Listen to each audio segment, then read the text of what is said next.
Hi everyone, welcome back to another episode in the series Conversations with Shelly. You are, of course, tuned into that segment of the channel that I usually do on a Friday afternoon called Random Rambles. And for those of you joining me for the first time, I am Shelly. Thank you always for joining. It's always a pleasure to have new persons, stop by and bless this humble little channel. And for those of you who've been with me for quite some time now, thank you as always for sticking and staying. Welcome back to the shenanigans as always. Now, for those of you who are new here, not aware of what I do here on a Friday, I usually have very unstructured and unfiltered conversations about general topics that come to mind. It may come from my circle of friends or just conversations that I may hear in social media or just in everyday spaces, water cooler discussions and conversations. And because I haven't really put thought into it, I just register it, record it, and I decide to just speak my mind on it, to speak on it, and let the chips fall where they may. No, there are times when I have to side pedal, back pedal, front pedal, and just dial back, take it back, apologize because my point of view may not have been the best. And of course, we're open to corrections and to, realizing when we have done or said something that is not necessarily a truth, and we are okay with stepping into that space and apologizing for the error as the case may be. So that is pretty much what random rambles are. Now I'll be looking every now and again at my little notepad, simply because I want to ensure that I'm sticking to the topics that I have garnered over this week to bring to you in the most funny of ways that I can. But as I said, without any real thought, anything to provoke any seriousness of, consideration, but just to ease you into the weekend, right? So my first random ramble topic, I actually got from a social media, um, what you call it, a social media channel, called the Breakfast Club, and I can say because I mean they're very well known, but don't think the perspective and point of view that I'm going to give you is the point of view of the Breakfast Club. I just got the idea, the topic rather, from the Breakfast Club. So here was the topic that was being presented by the host on that particular program. They were talking about how women within this particular era and this particular space and time have emasculated men.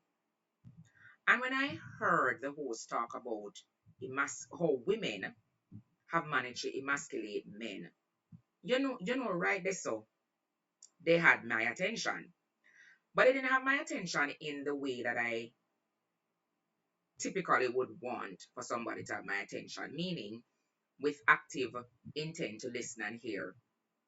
They had my attention to the point where I just wanted to jump up on the stage and say, "Oi, oi, oi, you wanna wait a little." Do several because madness attack yourself. And the reason why I said madness attack this so for the Jamaicans amongst us who know what I'm talking about. Sorry about the localization of the English language from my country that I rep for all the time. Me did confused. Me was very confused by the thought that somebody somewhere could think that women emasculate men. No, me just go to my point of view, because you know me I have a point of view. Whether it's popular or not, me I go share it. No, I strongly believe that women do not emasculate men. I strongly believe that if we are asking women to exercise caution and to exercise care when they are talking or considering the feelings of men, especially when it comes to the idea that we have emasculated them, me have a big problem with that. Because my point of view when it comes to any emasculation of any man has to begin from foundation where you emasculate yourself. Because the reality about it for me is that there's nobody that can come into my world and effeminate me. Remember the create the word there? Effeminate? Nobody can come in my world and effeminate me if me never did already effeminated. Work with me now, follow me now. So the mere fact that you can say that women by their action, which in most cases are reactions, responses, and as a result of a response, a man feels emasculated, me I go tell the man that to check himself. Check himself. Because you see, if he turn up in the woman the life, in the way that him should have turned up, there's no way that woman would have even reached for him. She wouldn't have made her little short hands extended to the point where it could have touched him masculinity. So for me, the mere fact that anything when me say about you to you make you feel some kind of way lesser than a man. Me I tell you say something wrong with you from morning. Something wrong with you from morning and you need to sit down and check that in your own time and privacy of your own space. Because it means that if I have emasculated you, it means that there's something about my respect for you that has fallen off the typical or the expected standard. But me can't just wake up and just disrespect nobody just so. And I don't think human beings, by virtue of being human beings, just get up and just disrespect. That is something that I strongly believe in. I believe that when disrespect shows up, there is something that creates that that wheel to allow disrespect to walk through. Yeah. So if I do or say something to a man, and by virtue of what I have said or done, that man feels emasculated, I'm going to ask that man humbly and kindly to go sit down with himself or a psychologist and find out why what I have said and or done made him feel this way. Because he can bet me bottom dollar. No sensible psychologist now go tell him say, how we me say or do. Him go ask him for digging in childhood and digging at him self to find out where that lack of respect for self came from as to why another human being is disrespecting him. Because one thing that is true about life is that if you present yourself in a manner that nobody will step and cross that boundary with you, you don't have to worry about whether or not you're emasculating or effeminating. It not gonna happen. It will not happen. If you set your boundaries to a point where respect, just everyday, decent civil treatment is afforded, and you are walking in that lane or in that pathway, I promise you, no woman now gonna come emasculate you because you have set some standard by which everybody else has to live by. So for those men out there that are gonna come and say, hey, me not talk to the girl, you know, because I be a disrespecting she depend. Yeah, you would, because you disrespect yourself. You disrespect yourself, and she saw the disrespect. And disrespect meaning you did not turn up as a man. Me don't know where you turn up as. And that for you and your God. I don't know where you turn up as to make she know come round and I say, how are this? How are this in front of me? What really I go on here so? What is come drop in a my little life and a my little space? Because me promise you, if you did turn up like you should, you would have been getting the treatment you deserve. And it goes equally across the board. But because the topic was about emasculation of men and the fact that These people were actually cautioning women not to emasculate men. No, me want the women them. Tell me, which man of their life they emasculate that never deserve it? Which man uno do one particular sort of way? We don't know. Look on the activities of the men. Uno not say, I like him in deserve the bad treatment the way I get. I in deserve the comment the way we make. Real men are not emasculated by what a woman says and or done. As a matter of fact, real men aren't emasculated by women because we see you. We see you. We see you as the real men that turn up to be respected and not emasculated.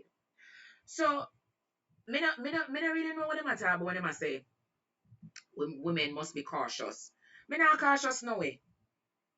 Me not cautious nowhere. If you turn up as a man that is small, and you turn up as a man that is not requiring, or you turn up as a man that don't see himself big. Remember, or you not see yourself there in the light there, If you turn up in a space where you don't see yourself as a type of individual that ought to be respected and revered because of your actions or because of how you conduct yourself, then what you want me to do about that?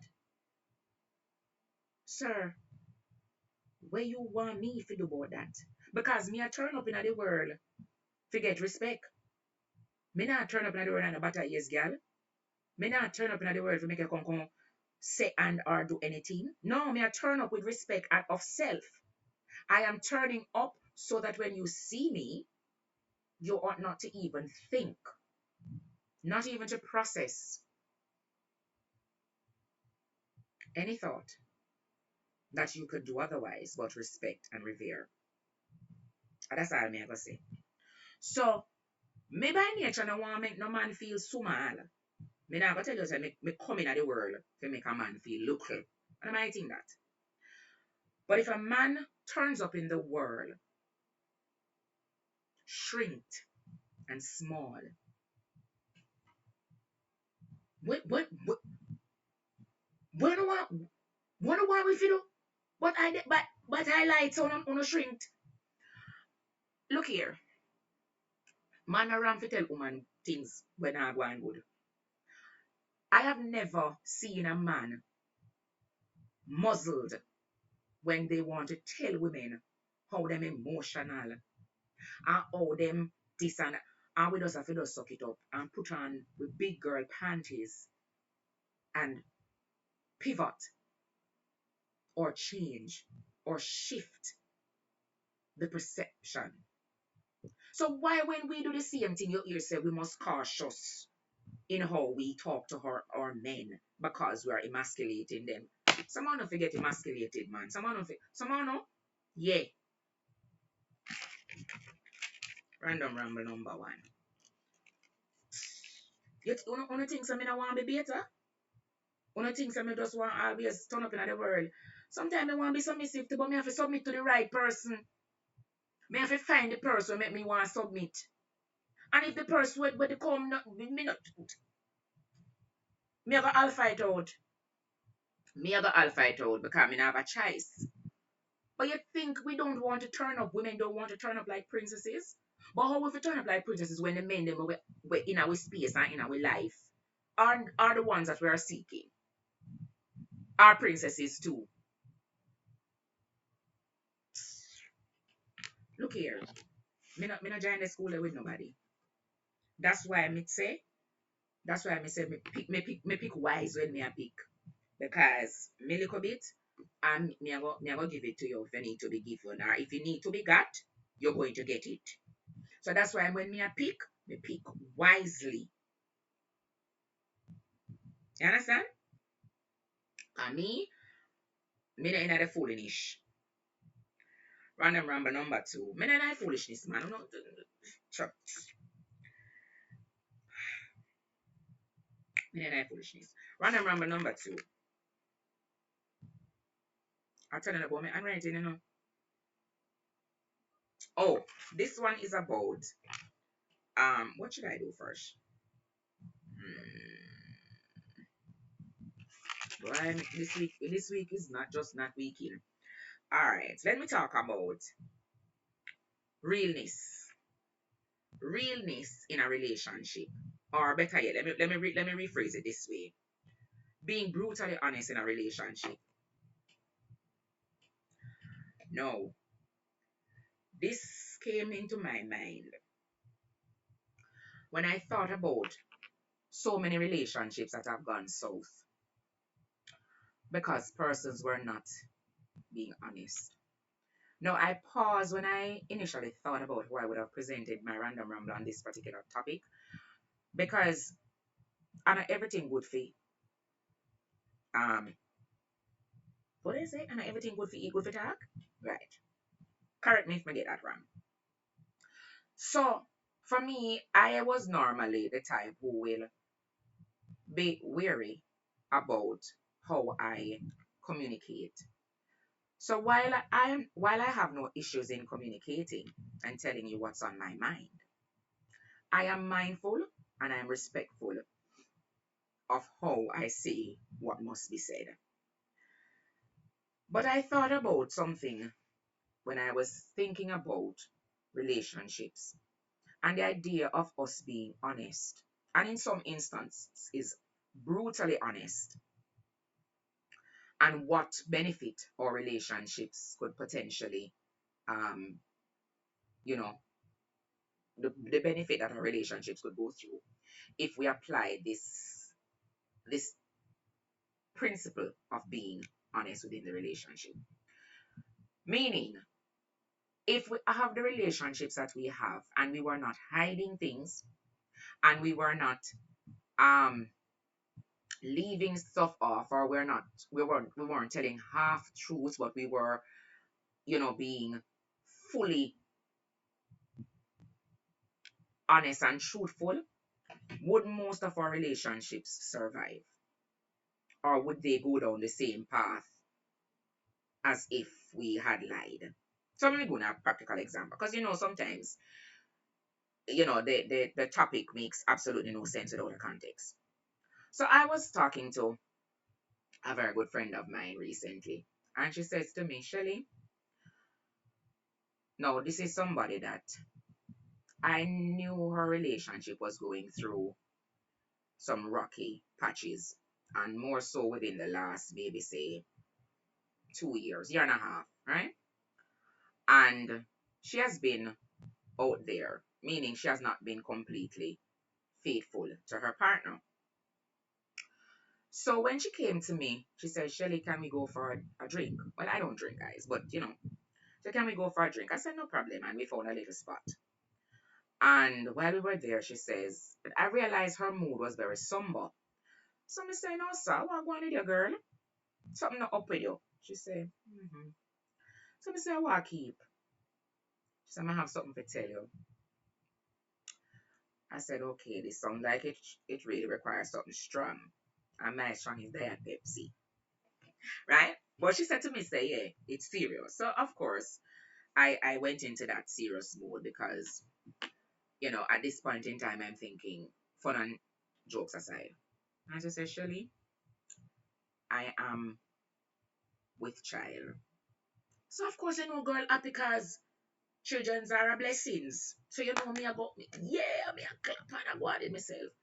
And I realized that her mood was still a sad one. So I said, no, girl, me not like your mood. You never want to have a child. You never, you know. So I said, but remember, say you've been a child for many years with your partner. So if you're with child, a good thing that. She said, it's not for him. I said, stop it. She said, no, it's not for him. I said, girl, what you say? She said, it's not his child. I said, you have to tell him. Cause me, you see me, and me believe in that honesty. Because here why me believe in that them kind of honesty them kind of honesty there. I want you to realize my choice of words. But anyway, why me believe in them kind of honesty there? Because me believe you should allow persons whose lives are going to be severely impacted by your actions to be able to make a decision and not make a decision make them. And that's why I believe in those kind of honesty. So Mr. To our point blank, so Mr. Girl, you have to tell the man tonight, what is the possibility of this child being his, so that he can make a decision from tonight. Nobody making wait 9 months down the line and into all of the things then, because you see the kind of pain and the kind of hurt there, it'll go worse than if you tell him from now. She said, Shelly, me can't be so honest, me can't do that. Me have to go just me and see, and she got show me. Me say, well, girl, let's see if you not do it. Somebody I would do it for you. No, me not busy in people life, so it wouldn't be me. But me just as say. And it led me to, after, that's just the context, right? So having had our drink and we go through the crying and the tears and the moaning and the gnashing of teeth, I came home and I decided that I was gonna think about relationships and whether or not we should be brutally honest.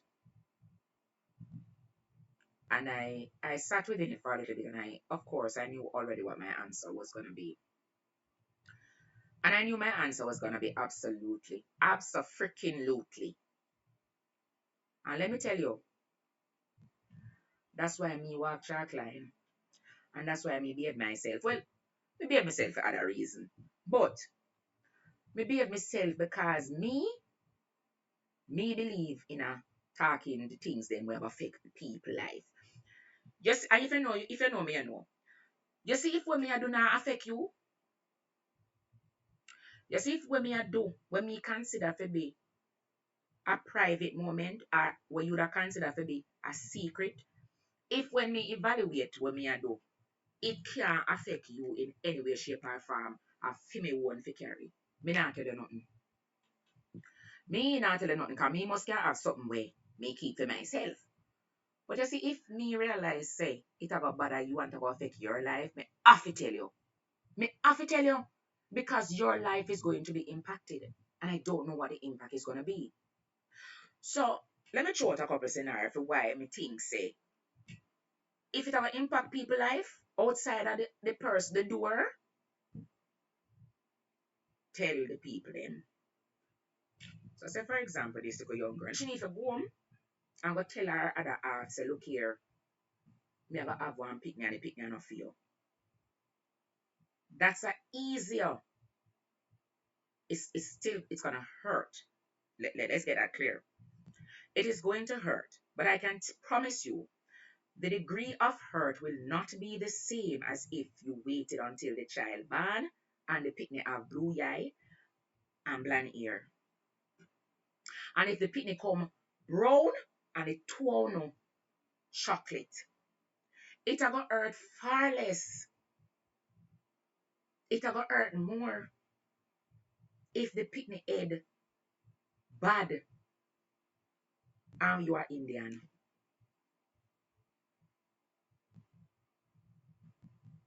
Me just I say. Random ramble. So guys, I believe in brutal honesty in relationships, especially if it affects or the impact of the deception is possibly gonna be able to affect another person. Tell the truth. Speak the truth.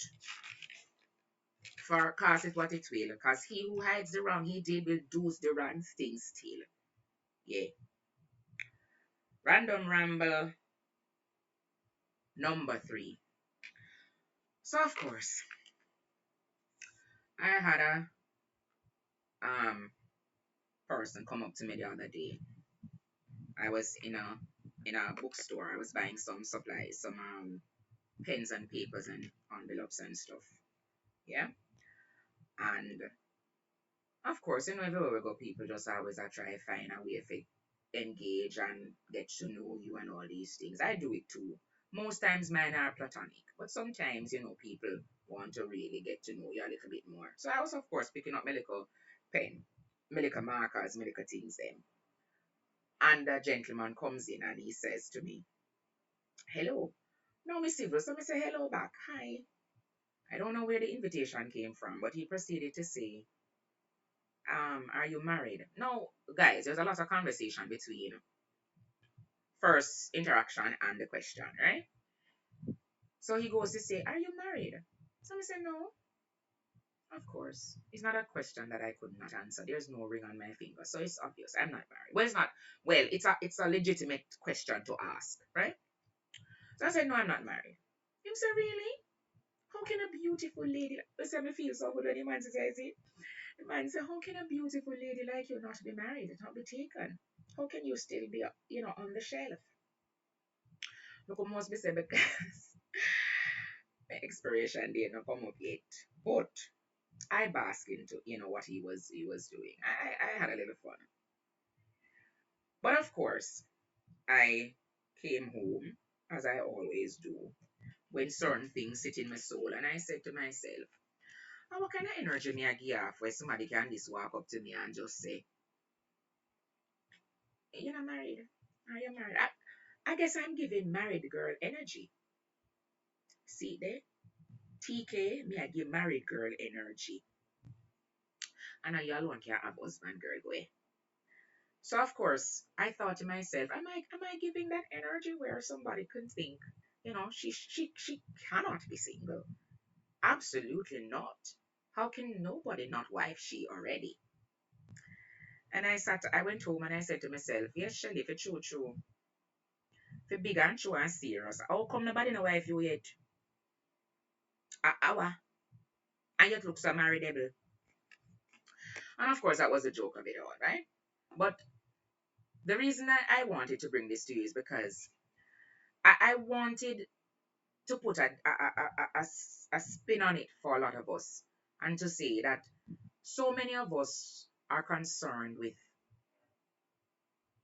how we are choosing, whether we're choosing between a marriage or we are choosing the spouse, meaning the male or the female. What is it that we are aimed at achieving? Are we aimed at achieving the marriage, which is the institution, or we are choosing the individual? And that was the aha moment for me. That was when the bulb came on in my life. And I said to myself, oh, yes, I know why I have not been institutionalized. And it's not that I could not have been, because if you know, you know, right? But I realize that for many of us, we are caught up with the institution of marriage, not realizing that our concern and our greatest desire shouldn't be the institution itself and what it affords us in terms of, rights and privileges and all those things that are legal bound. Of course, I'm an attorney, so that's where I'm going to take it from, right? But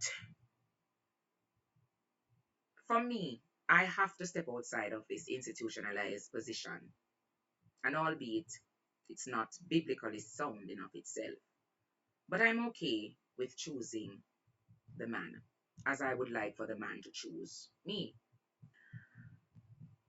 independent of the institution and what comes with it. Because a lot of us are okay with riding off into the sunset, which is the institutionalization, the marriage institute. And it has been something that has been passed down to us as far back as the 18th century when we had the marriage market. And for those of you who are very familiar with Jane Austen, no, I'm a literary, student. Okay, let me put it back to full time. For those of you who love Bridgerton, yes, Bridgerton is a 21st century redone version of Jane Austen's Pride and Prejudice and Emma and Charlotte Bronte and those, Wuthering Heights and those novels. And one of the things that was ingrained into a lot of women back then was the importance of being married. And you see from Bridgerton, everybody gets dolled up for the season to pick and to be picked as the diamond of the season. And nothing has changed. Can you imagine, people? For all of the years, them and all the achievement that women have gone through We still there here today, yeah. I put marriage like is a trophy. Me don't know about no. But in my world, marriage is just a tools. It's a tools of what matters to me. Because for all the achievement that women, the female of the species has gone through, we are still relegating the importance of who we are to who we are connected to. And I can tell you. Mm-mm. So while I'm not opposing the institution of marriage, I'm saying if you see a woman out there, she don't have to look marriageable. She can look blissfully, beautiful, single, and loving it. Okay? So while I appreciate the riding off into the sunset, nobody not telling about marriage when nobody no want get involved and nobody no want nobody drag them down to the pits of hell. Because in most instances of that marriage end up being it's a complete drag to the pits of hell. One half probably sticking and staying. All those who in favor say hi. Hi. But seriousness back on the front. We are also concerned about riding off of the sunset with our Prince Charming that when you get there, look for all of the marriage over there on the Bridget and she wanna watch. Remember the first one? Hmm? You remember how that they go through whole heap of foolinish before it come down and settle down. You remember where the poor man put the child through? We go to the second one. Yeah. Mark you, some of them work out good. Most of them work out good. I want me to talk say. Alright, scratch that.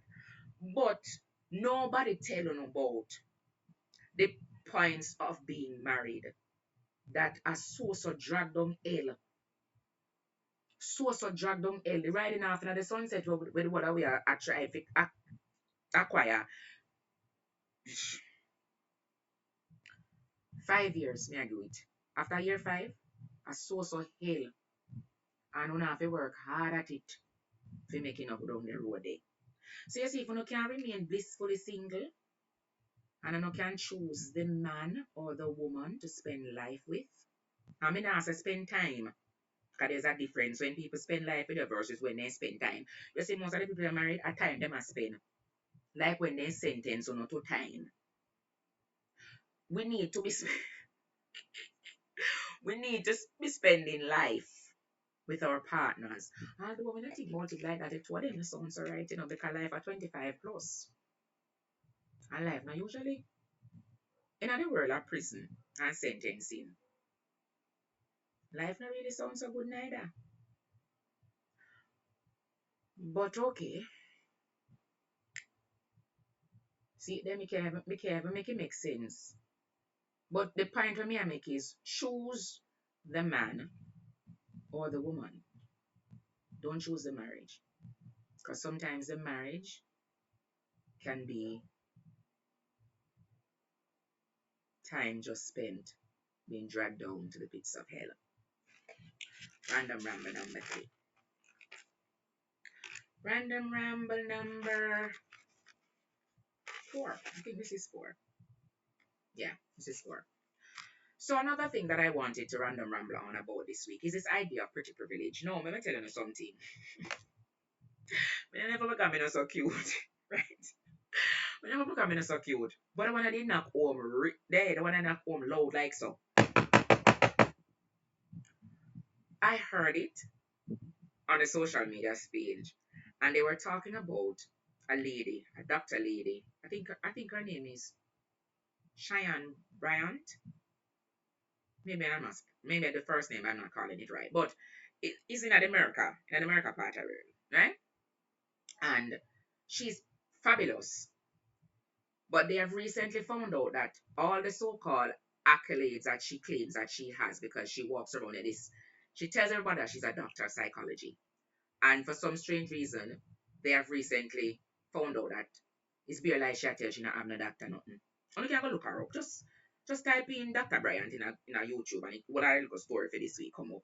And she came across my feed and I was like, wow, this lady is fine.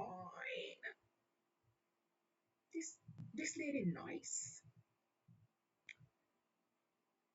And this lady got through life at least the last 10 years being a MTV EP, being all kind of something. She have podcasts, she have jobs and book deal and brillianty. And when story come to she have a book deal with 50 Cent. When story come to bump, the woman don't have 1 degree.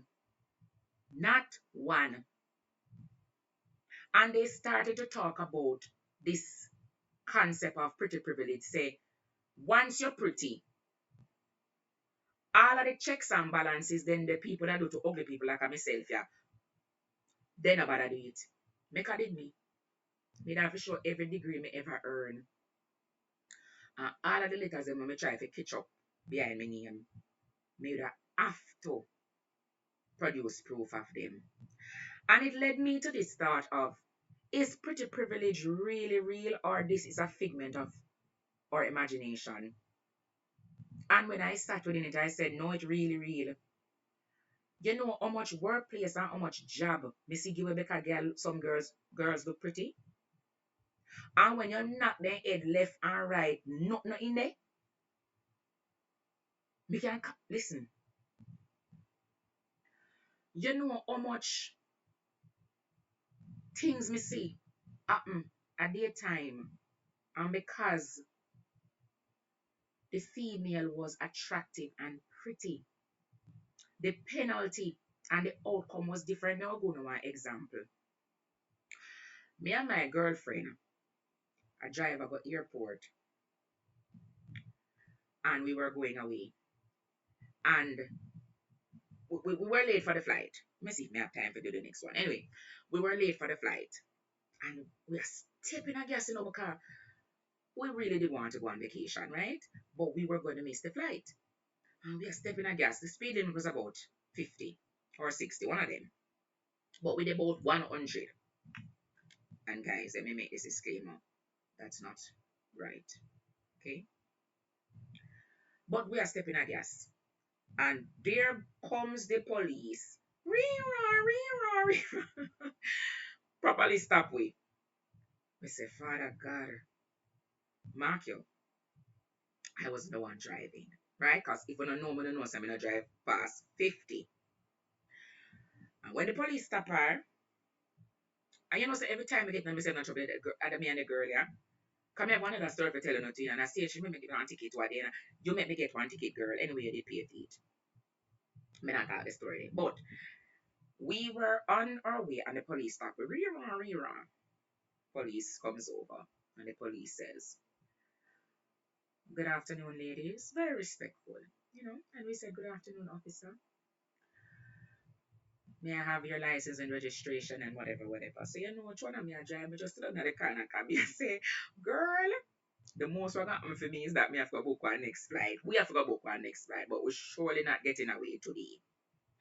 And good girl say, hey, what are the foolishness? And just watch me work, man. Watch me work. I mean, I tell her my friend cute, my friend sexy, my friend hot, my friend attractive, my friend still good. Me sit down in the passenger side, real scared. Come here and say, hey, the police officer, yeah, there's no way we gonna get a black. She proceeded and she, you know, she turned on the sexiness, right? And I know when it's coming because when it is coming, her entire disposition changes. And she turns on the allure and she says, as a matter of fact, I hope me can do it. The girl broke in a one British accent. You know me that the passenger side almost they be laughing. Come here and say, how been since you turned British? And she says, good afternoon, officer. Officer said, good evening, ma'am. Officer said, license and registration. She said, my officer, can you explain to me what it is that we've done? And the officer said, ma'am, You are driving above the speed limit. And she says, "Oh my God, officer, are you sure? Um, Are you absolutely sure?" Officer, yes, I'm sure. And the officer proceeded to show with the gun. And she said, "Oh my God, I'm really sorry. I had absolutely no idea that I was going so fast." Officer, yes, ma'am, you were speeding. So, "Oh my God, officer, can I explain?" The officer said, "No explanation necessary, ma'am. That time me over the other side, I did, you know. Me say me have to turn me head so because me a pop up. Anyway, me a hold my composure because I know say if me start laugh, she a go laugh and the whole of we a go to jail tonight." So she says, "I'm sorry, can I explain?" The man said, "There's no explanation necessary. You broke the law." So, "But officer, my friend and I were on our way to the airport and we're late for a flight. So we really didn't intend to speed, but we were just trying to ensure that we didn't miss our flight. Is there something that you can do for us?" And she start fling the ear. You know, there's something with the sexy girl them do with them and then back my eye them do that. And the officer start up. Mr. say, "Man, you know, it might get warm up, you know? I like little things are going." And him say, "So you're not Jamaican?" And she said, "Absolutely not. We're not from here. Well, my friend is, but I'm not. Cause she know me can't talk like her. So she name not try to make me open my mouth for the Jamaican come out." So she say, "No, I'm not from here, officer. But my friend is Jamaican. But we're both leaving tonight and we have less than 15-20 minutes to catch your flight." And the officer say, "All right, no problem. I'm gonna give you a blind this time, okay? But don't make it happen again. You're a sexy girl." I said, "What?" I said, "Did he just say sexy girl?"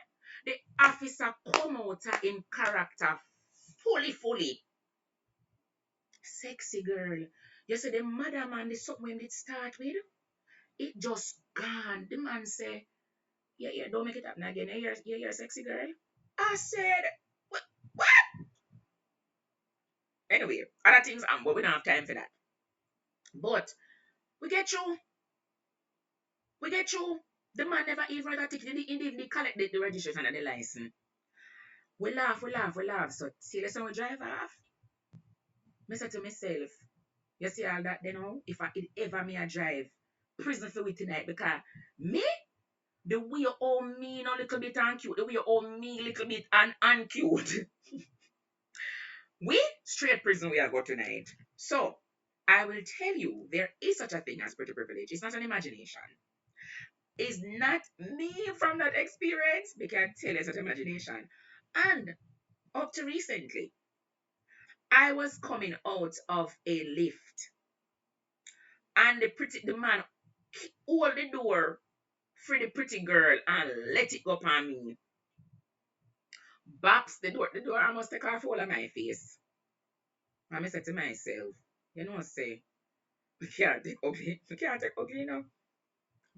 That good thing girl have self-confidence. Because you see all me that ball blood if me never have the confidence in me. Because my confidence can't shake. You could have deal. Can't me? And me, that's why I thank Mr. Father and Mother. I don't call them last name. Yes. But that's why I thank Mr. Mother and Father. Because them grow me to say self-worth, confidence, get you through the world with education. Random ramble number 4. My last one, I'm going to make this very quick. A man or woman for all seasons. No, I was talking about this with a couple of friends the other day. And I said to myself, you know, that book that they let us read in high school, A Man for All Seasons. So me go through the book that me pass exam on the book that me don't know what the book that is about. But if me is supposed to remember or go read back the book, I wonder if the teaching that we were to get from guys, me totally don't remember the book. So please, if I know so the book was intended to be understood, I'm okay with it. But just by the title, me said to myself, I wonder if they did a try to teach we say We have a man for all seasons, or a woman for all seasons, meaning you have to have one man for every mood, every occasion, every instance, every experience where you want to have. So you have to have one man with the serious man, the man with your stability and your roof over your head, bills pay all the time, you don't have to worry about them stuff. I may touch on the woman them too, but not for about the serious, stable standard man. Man for all seasons, season one. Then if you have one man where enjoy the fun, the frolic, him a the gangster, he make you just want ride and die, he make you want, you understand? Bonnie and Clyde out life. Him give the adrenaline rush. Yeah? He make Cloud9 can go on. Yeah. Then if you have the man now where him go the angle business for you. You know when a boy want come step to you and you say, no worry yourself. Me have a page, man, and your man just come up and I just